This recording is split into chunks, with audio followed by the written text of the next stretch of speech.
Hello friends, इस video में हम लोग जानेंगे अलजेब्रा के अंतर्गत आने वाला एक चैप्टर बहुपद, बहुपद की परिभाषा, बहुपद का मानक रूप, बहुपद के प्रकार, बहुपद की घात और इसके अंतर्गत एक पदीय बहुपद, द्विपदीय बहुपद, त्रिपदीय बहुपद, शून्य बहुपद, रैखिक बहुपद, द्विघात बहुपद और त्रिघात बहुपद के बारे में जानकारी प्राप्त करेंगे और एग्जाम्पल के मदद से समझेंगे कि इन सब के बारे में एक एक करके। चलिए शुरू करते हैं। सबसे पहले हम लोग जानेंगे कि बहुपद की परिभाषा क्या है या बहुपद क्या होता है। तो देखिए बहुपद क्या है या बहुपद की परिभाषा।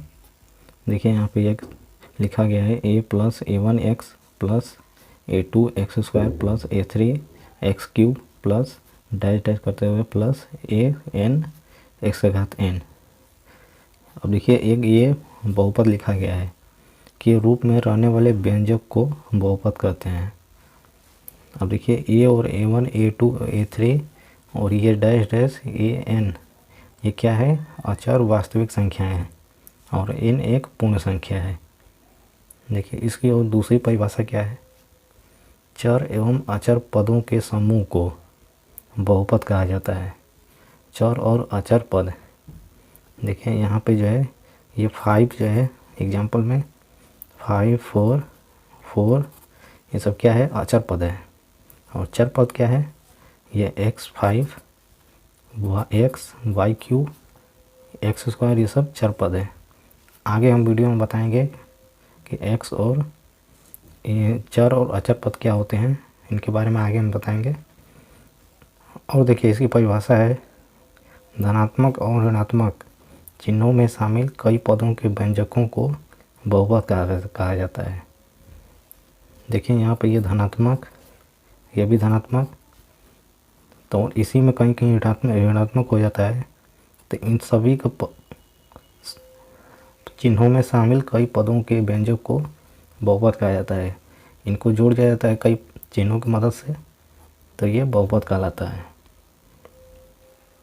ये इसका एग्जाम्पल हो गया। इसी तरह कई टाइप के एग्जाम्पल और हो सकते हैं बहुपद के। आगे पढ़ेंगे हम बहुपद का मानक रूप। देखिए बहुपद का मानक रूप क्या है। देखिए बहुपद को x के घातों को आरोही क्रम या अवरोही क्रम में लिख देना ही बहुपद कहलाता है। ठीक है, बहुपद का मानक रूप कहलाता है। जैसे देखिए ये यहाँ पे एक बहुपद लिखा गया है, इसमें क्या कह रहा है 4x³ minus 6x² plus 2x plus 3। अब देखिए यहाँ पे जो है x पे घात यहाँ पे 3 है, x घात यहाँ पे 2 है और यहाँ पे 1 है। तो इसको जो है अवरोही क्रम या तो घटते हुए क्रम में लिख देना या इसको बढ़ते हुए क्रम में लिख देना। घटते हुए क्रम या बढ़ते हुए क्रम में लिख देना ही बहुपद का मानक रूप कहलाता है। आगे जो है कोई भी जब सवाल लगाया जाएगा, सॉल्व किया जाएगा, तो जब भी बहुपद को जब भी लिखते हैं हम लोग तो मानक रूप में ही लिखा जाता है। अगर उसको हम मानक रूप में नहीं लिखेंगे तो वो गलत हो जाएगा। जैसे एक एग्जांपल यहाँ पे है 3 + 2x minus 6x² plus 4x³। अब देखिए यहाँ पे x को जो है छोटे से जो है बढ़ते हुए क्रम में जो है लिखा गया है। यहाँ पे घटते हुए क्रम में लिखा गया था और यहाँ पे बढ़ते हुए क्रम में। तो ये सब जो है बहुपद का मानक रूप कहलाता है। आगे वीडियो में हम लोग जानेंगे बहुपद के प्रकार या बहुपदों की घात। देखिए कई बार प्रश्न में पूछा जाता है कि बहुपदों की घात बताइए, दिए गए व्यंजक का बहुपद का घात बताइए। तो देखिए बहुपद की घात होता क्या है, तो बहुपदों में चर का महत्तम घात, महत्तम मतलब मैक्सिमम या अधिकतम घात ही बहुपद का घात कहलाता है। अब देखिए मान लीजिए ये एक व्यंजक दिया हुआ है, प्रश्न में पूछेगा इस व्यंजक का महत्तम घात बताइए, तो इसमें चर x का महत्तम घात 2 है। अब देखिए ये x है, ये चर राशि है और ये 5 अचर राशि है। चर राशि का मतलब होता है जिसका मान जो है फिक्स नहीं रहता है, यह हर जगह बदलता रहता है। और अचर पद जो है हमेशा फिक्स रहता है, स्थिर रहता है। तो इसमें जो है x चर का महत्तम घात 2 है। अब देखिए यहाँ पे x का घात कितना है, 1 है, और यहाँ पे x का 2 है। तो जो सबसे ज़्यादा होगा वही उसका महत्तम घात होता है, इसलिए इसको बहुपद की घात बोला जाता है। आगे हम लोग पढ़ेंगे एक पदीय बहुपद, द्विपदीय बहुपद, त्रिपदीय बहुपद, शून्य बहुपद। देखिए यहाँ पे एक पदीय बहुपद, इसको इंग्लिश में बोलते हैं मोनोमियल। एक पद वाले बहुपद को एक पदीय बहुपद कहते हैं, जैसे 3x, x², y² etc। ऐसे पद जिसमें जो प्लस और माइनस जो अलग अलग किया जाता है और उसमें जो है केवल ये जो नंबर उसमें रहता है वो एक पदीय बहुपद कहलाता है। जैसे x हो गया, 3 हो गया, x² हो गया, y हो गया, y² और etc बहुत सारे होते हैं ऐसे, ये एक पदीय बहुपद कहलाते हैं। द्विपदीय बहुपद, बिनोमियल। दो पद वाले बहुपद को द्विपदीय बहुपद कहते हैं, जैसे x+2। ये देखिए इसमें एक पदीय बहुपद ये और एक पदीय बहुपद ये, दोनों मिलकर हो गए द्विपदीय बहुपद। उसी तरह x-5, उसी तरह x² + 2, x³ - 1, ऐसे बहुत सारे हो सकते हैं। त्रिपदीय बहुपद यानी कि ट्रिनोमियल। 3 पद वाले बहुपद को त्रिपदीय बहुपद कहते हैं, जैसे x² + 2x + 5। देखिए एक पदीय, द्विपदीय और त्रिपदीय, तो ये हो जाएगा त्रिपदीय बहुपद। उसी तरह x³ + 2x² - 5x, ये सब जो है त्रिपदीय बहुपद है। देखिए शून्य बहुपद, जीरो पोनोमियल। ऐसे बहुपद जिनके सभी गुणांक शून्य हो, शून्य बहुपद कहलाते हैं। जैसे देखिए यहाँ पे x³ - x + 0।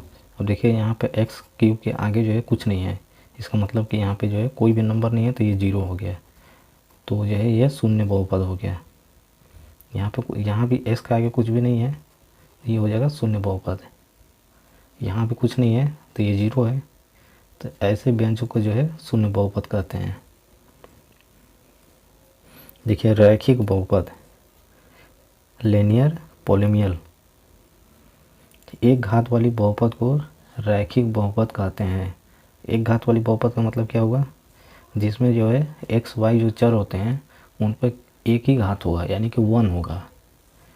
तो जैसे यहाँ पे है ax + 3, तो देखिए यहाँ पे 1 घात है, तो ये हो जाएगा एक घात वाली बहुपद, तो ये हो गया रैखिक बहुपद। जहाँ a ≠ 0, यहाँ पे a ≠ 0, यहाँ यानी इसका मतलब हुआ कि जो a का मान है वो 0 नहीं होना चाहिए,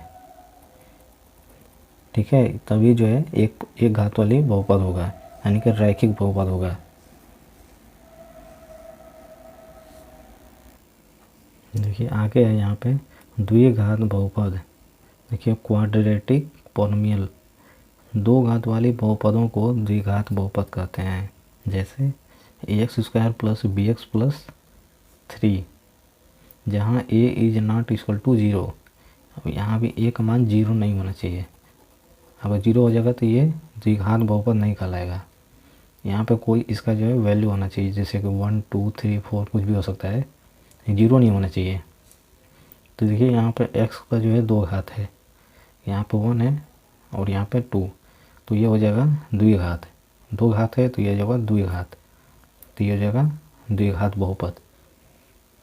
अगला इसमें है त्रिघात बहुपद। ये सब बहुत इजी है। 3 घात वाले बहुपद को त्रिघात बहुपद कहते हैं, जैसे ax3 + bx² + cx + 3। यहाँ भी a ≠ 0, तो एक मान 0 नहीं होना चाहिए, इसमें कुछ भी हो सकता है, 0 को छोड़ के 1 2 3 4 कुछ भी हो सकता है। तो ये हो गया त्रिघात बहुपद, यानी कि क्यूबिक पोनोमियल। मिलते हैं किसी अगले जो है नए चैप्टर पे।